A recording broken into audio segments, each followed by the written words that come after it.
Hello.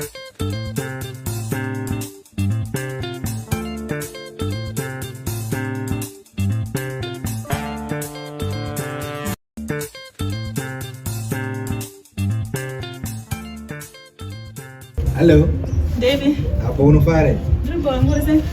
Hapo. Kuna pesa kuna nyua no karabana. I just moved in yesterday. Da vizi ya boza asara mwana chara kadenga bana. So ngazi. Hapana zangu mboro wani mepo. Mbona zangu panza hapa utipaketa sema. Actually nare no mbona zangu chela ngo timoska za hapa garage my manje. Like that's why I told about to import last week. It's one of my babies. A collection yangu. And the other babies?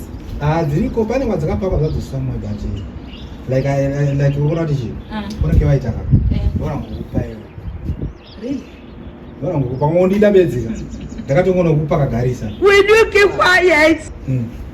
Nani ngota ureka? Dissolve. Chitongo wirira nani? Ndakutoka Ulimbinga kaizo. Ndikuti ndimbinga zangu but magarisa aripo hopa na wani. God have mercy upon us. No invest. Zvino invita zvakasiyana siyana ndo izi. Zvangu zvabva zvaita.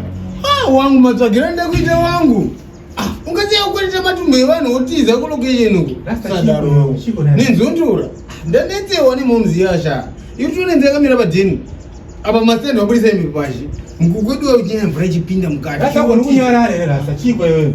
Wangu. Ndarizvei. Ndiri busy rasa enda wakarasa iwe. Momzi wawe.